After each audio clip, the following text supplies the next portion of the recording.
สวัสดีครับวันนี้ต้อนรับเข้าสู่ช่องอันบ้านนอกเราทุกคนเนาะวันนี้เรามาเปิดคลิปเป็นงาน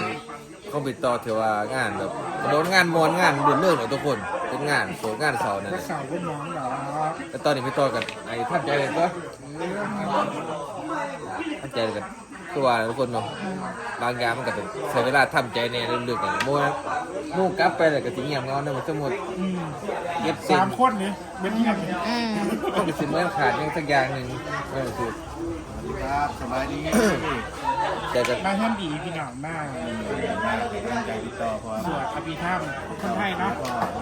สวดอภิธรรมมือสุดท้ายพี่น้อง ถ่ายไปนี่ เอาไว้ มืออื่นออกกันดี กะออก งานเต็มหมด2 คืน 3 คืน 2 คืน3 มื้อ มืออื่นกะไปปลา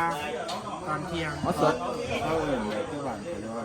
มันจะมี2 คำที่แบบว่าประสบการณ์ครับชี้ลงไป ก็บอกคือกัน เออ ต้องสกัด เพราะเขาบอกกล่าวว่าเอาแนวเขาทำมาที่ลงไป แล้วก็ อันทั้งบอกเอาพี่เป็นปลากับต้มสกัดอันเดียวกันนั่นเนาะ ไปเผาพีน บ้านข่อยแห้งว่าเอาออกตาเลย กับเลยปลา ขอไป เพราะนี่คิดดูแบบ ไปเพื่อนพี่หลอกเขาจะเอินว่าเพื่อนพี่หลอก เพื่อจะเอาไปปลาบ้าน เย็นเนี่ย บ้านพฤหัสทุกคนวันพฤหัสถึงเลย เขาเรียกหาที่13 วันพฤหัสที่13เราพอเนาะจะออกไปปลานั่นแหละหรือว่าไปส่งสการนั่นแหละทุกคนนะเพราะว่าคนอยู่กับสู่ต่อไปก็ว่าแล้วเพราะว่าอนาคตการใช้ชีวิตต้องเรื่องกันข้างหน้านะคือว่าเกิดแก่เจ็บตายนะทุกคนนะก็รักกันมาให้กำลังใจอยู่ต่อนะทุกคนเราคือว่าไม่ได้ฮักแพงกันเดี๋ยวคนจักกันนะว่าไงซะไม่เลย มาเดี๋ยวนี้แมนยูมาครบทุกคนเบาคำสิงเบาอาเบาเวิร์ดเออ มาว่าอยู่ประเทศนั้นก็ฮักแพงกันไหนเบิดทุกคนเลยมีเตะมีแขนมีขาคือกันเบิดมีหันคือกันฮักแพงกันไหนเบิดทุกคนฮักกันไหวนี่ก็สร้างกันทุกคนฮักแพงกันที่จะว่าใหญ่ที่แตกต่างที่จะนั่งที่จะนี่ คือว่าแล้วคนเฮาหากันไว้เนาะบ่ฮู้ว่าสิจากกันมื้อใดเนาะอย่าสร้างกันท้อมีหยังก็ให้อภัยกัน ใส่ชีวิตปัจจุบันให้มีความสุขกับพ่อทุกคนนะอะไรก็ว่างก็ว่าง แม่นตัวคนเฮาเห็นหน้ากันอยู่เนาะเฮาบ่คิดว่ามื้อใด แล้วก็มาเห็นหน้ากันที่ได้แค่ เอาหน้าว่าเดี๋ยวบอก คือข่าวพี่ต่อนี่ช็อกเลยได้เห็นแล้วลงนี่ จนมีนาทีสุดท้ายอ่ะ เออ อันนั้น ให้ คือ ก็ ต้อง อยา ทาย ก ไป ข เล อย แบบนั้น รับมันอยู่เนี่ย กันให้แบบ แล้วโอกาส ให้กันจนนาทีสุดท้าย รับมันอยู่บ่ จะบอกนักงาน นั่นนี่แหละ เชื่อมถึง สินอนนี่ นั่นนี่ต้องมูบีต่อกัน ก็บอกกับคนพากันกินน้ำเกี๊ยกห่วยเลย ดีอาจจะอยู่จังหวัดสมุทรปราการกันเลย นี่เครื่องดื่มน้อยหนึ่งกับนี่เครื่องดื่มน้อยหนึ่งกับบดามาเนาะพี่ต้อเนาะในงานเนาะกระภาพก็โอเคตัวนี่เครื่องดื่ม เปลี่ยนเสือตัวน้อยๆใส่สมัยตั้งแต่ไข่เรียกจบหนังกินในตูดใครจะเก็บไว้ คำสีทำไมใส่เสื้อแดงมางาน ไม่ ไม่ พูดกับสีเสือใครกับสีเข้าเลยเหรอ ยังบ่ทันได้เปลี่ยนเสื้อจ้ะพี่น้องใส่เสื้อมาแต่บ้านก็ยังบ่ทันได้เปลี่ยนเครื่องเลย พี่ต้อซื้ออยู่บ่นี่ บ่ถือบ่ถือมาเขาบ่ถือเลยคุณอ่ะ ก็บ่เป็นหยังนะครับพี่น้องใช่ขอบใจน้องใช่ เออ เบาสุก คือได้คนสอน เดี๋ยวเสืออีหน่อยอีหนึ่ง ก็มาหลายคนแหละครับนี่น้ำเบาน้อย เดี๋ยวนี่เราเขียนได้อันซีน่ะหนาแล้วจนเข่าฝาเห็นหมดเราเขียนอะไร ไกลปันได้ก็มาหากันทุกคนเนาะหักแข่งกันนั่นแหละบอกง่ายๆซะ ใส่สุกเลย ใช่แน่มีจะ มีอีก2คนเราหน่อยครับน้อง ใช่ บอที่มาน้ำกันก็บางคน บอลน้อยกับสติอาบน้ำทุกคนในบาทหมดเลยให้บรรยากาศกระซิมีธรรมดาแหละทุกคนเนาะกระซิมี วันนี้เขามาเด้อแง่เขาเหลืองาน วงไฮโลแน่น้อยนึงนั่นแหละเป็นประเภทนี้ ตามประเภทนี้ แต่ประเภทนี้เพราะว่าบ้านเท่ากับว่าอยู่เป็นโมงาน อยู่เป็นโมผู้ยังเคยนี่ก็ชนไหวบอกเองก็ได้ไหวชน ชนไหวอันนั้นชนไหวเนาะคนละชนนะอาจจะมีวงไผ่เล็กๆกันหน่อยนะทุกคนเนาะพออยู่เป็นหมู่กันเพราะมันบ่เงียบบ่เงานั่นแหละสู้กับมือได้กว่านี้ มันฮือครับ อื้อ มันซุกทรงสการแล้วครับคือเมื่อเกี่ยวเข่าพี่น้องเขามันซุก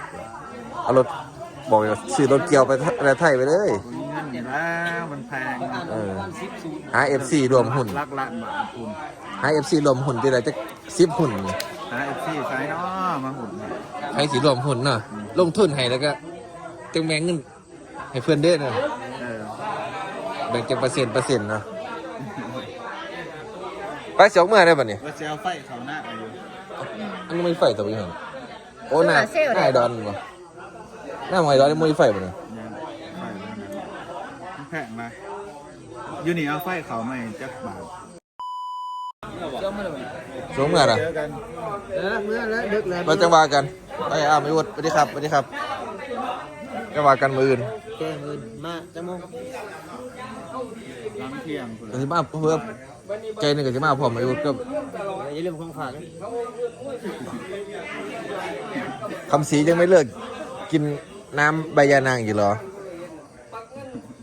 อ๋อกินเบียร์ให้โซนเนาะกินเบียร์สิงห์มหาไทยนี่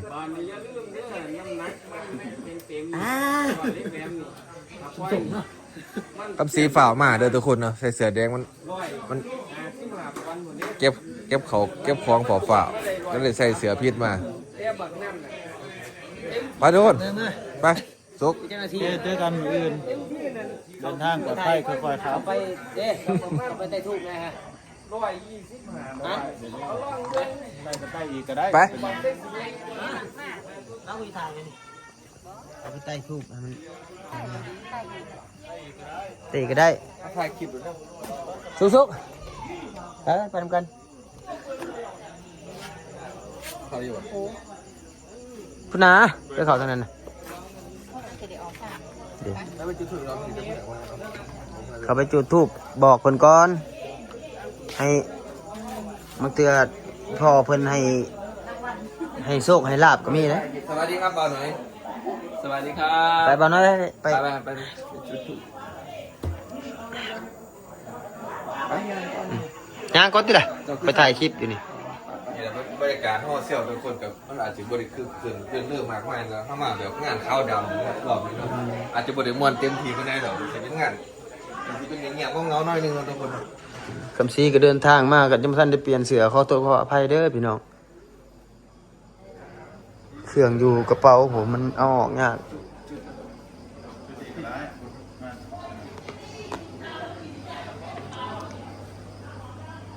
ถ่ายกี่อัน เข้าไปถ่ายเจ้ามันแหละถูกแสนวิว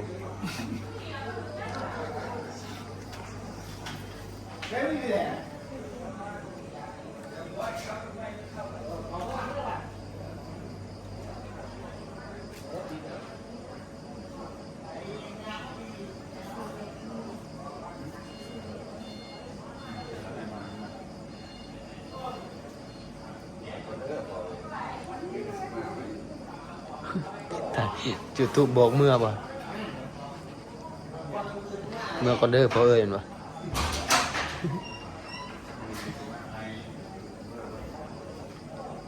ให้พอมาส่งนะ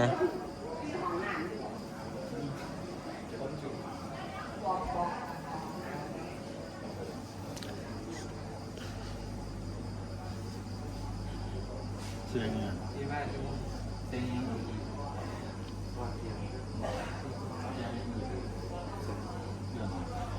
พัดลม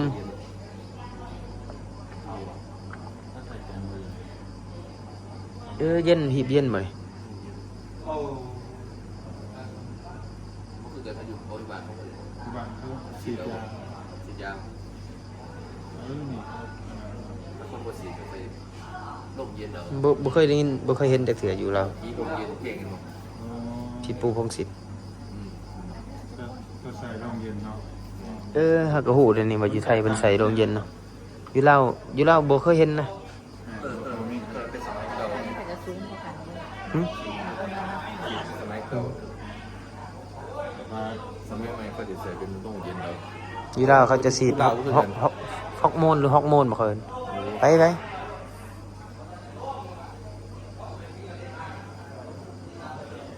อ๋อยี่ห้อเป็นสีส้มได้เลย แน่ครับคือนี่โลกอันนี้แน่แน่นอน 2-3 หมื่นไปเลยเนาะรวม บ่ฮู้กันเดี๋ยวเว้านะเรื่องราคา ของเขาแหงรวมอย่างนี้นะเขาบอกเกิดเลยแค่บางคนเดี๋ยวสีโฟล์บริที่บ้านเดี๋ยวตะบางบางถ้าหน้าอยากจนอย่างไรก็โอ้ธรรมดาสียาว19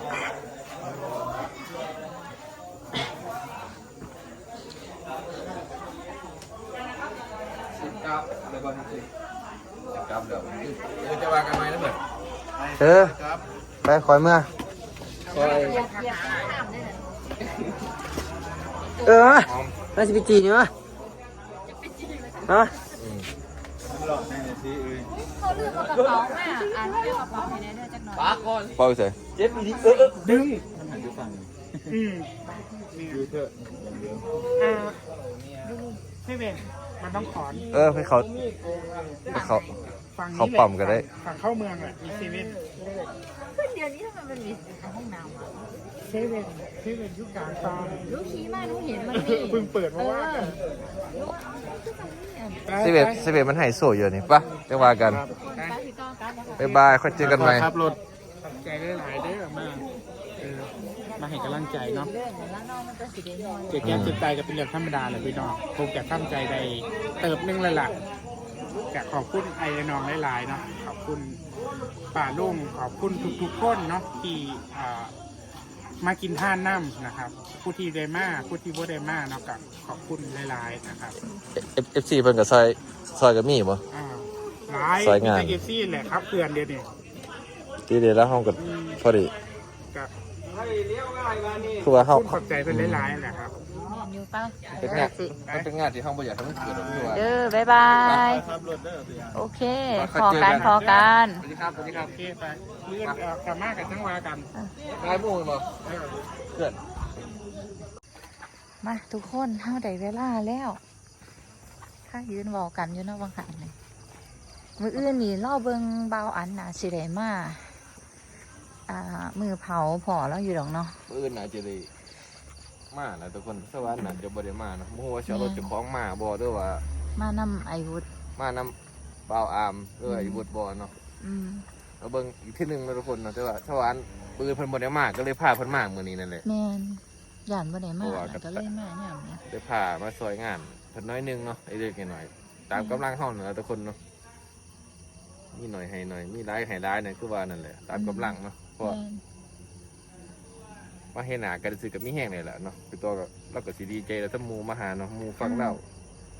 ถ้าเฮาบ่มาก็สิบ่คือแล้วนี่ โอ้ยบ่ เฮา เคย เฮายังอยู่ไกลแม่นบ่ แม ล่ะ นเคยมาหาเราอยู่เฮือนเรา คำสีเบา เนาะ น้อยเบาซุปสตีไปอาบน้ำมาคั่นนี่สตีก็มาแตะลาวพุ่นทุกคน แม่น เราอาบาวุธก็มาแต่สำโรง แม่น ก็เลยว่ามันในห้างแพงก็คือว่าน่ะทุกคนเนาะก็เลย ไป ก็เลยมาคลิปเฮาอาจจะบ่ต่อเนื่องบ่ได้ทุกคนเนาะ อืม เอาไปมาจนสิลืมวิชาเลย อาจจะเว้าลบหน้าลบหลังเลยเด้อ อาจจะบอกดมหนาดม จะ หลัง ทายเลย มันเอาถ่ายแบบเรื่อยๆนั่นแหละทุกคนเนาะมันกับบ่ได้มีอิหยังเนาะก็ถ่ายให้ทุกคนเบิ่งเลยว่าเฮามานั่นแหละเอาเป็นความทรงจำเนาะ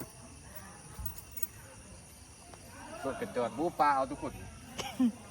ทีมันหน่อย บางเข้ามารถมันหลายเนาะทุกคน หลายเลย ไปทุกคนขึ้นรถแล้วเนาะ เดินทาง กลับบ้านแล้ว กลับบ้านมานี่ทุกคน ก็บ่อยากมาพอกันงานแนวนี้เนาะก็ ส่วนมากเขาก็บ่อยากมางานแนวเลยทุกคนเนาะหรือว่า คือเบิ่งที่แรกยังตกใจเลยว่าอ้าวพี่ต่อคือลงแนวนี่คือแบบรู้สึกแบบช็อกกับเราเลยอ่ะ คิดเบิ่งเฮาขนาดแบบมาเฮือนเราบ่จักเทื่อเฮาก็ยังเห็นข่าวเฮาก็ยังรู้สึกแบบโอ้ยแบบสลดอ่ะแบบตกใจด้วยอ่ะนะคิดเบิ่งเล่าสิซ้ำใด เรื่องนี้เขาเข้าใจความรู้สึกอยู่แล้วเนาะ แม่น พอคนเดียวในชีวิตพอแม่คนเดียวในชีวิต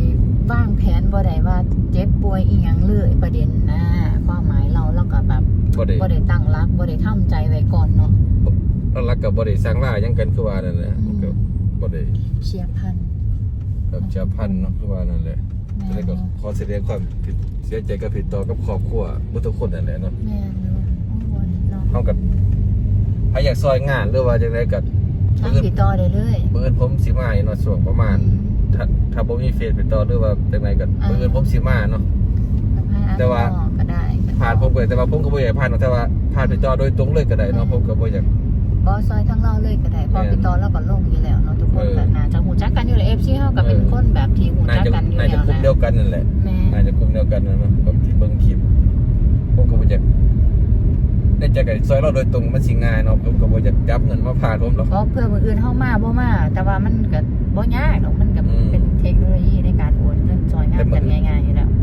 แต่เพื่อนน่าจะมากเนาะเพราะว่าหมู่ยังอยู่ หมู่ นี่ ก็ เพิ่น อยู่นี่ หมู่ก็อยู่นี่หมู่ทีมงานฟังลาวนั่นแหละฟังลาวฟังไทยเพราะทุกคนคลิปนี้เอาไว้ซ้ำแล้วจะพอกับคลิปหน้าจะได้ก็จะฝากเรื่องวันนอกเด้อทุกคนเนาะ ทุกคนต้อง คลิปนี้เฮาบ่ผิดประการใดตกทองบกพร่องประการใดก็ขอโทษขออภัยนะทุกคนเนาะ แม่นอยู่เฮากับฝ่าวๆเลยคือว่าตอนแรกสิบ่ได้ทายโอ้จังได๋ได้มาซอยงานแล้วก็ทายเบิ่งเนาะแสดงความเสียใจน้ำเล่าเนี่ยเพราะว่าเฮาก็เฮ็ด YouTube ทั้งสองคนเนาะทั้งอายทั้งอายเราทั้งเฮาสินะ เนี่ย ขอแสดงความเสียใจเนาะอยู่กันอยู่3คนได้บาทนี่น้องทุกคนป้าจังได้คลิปนี้ก็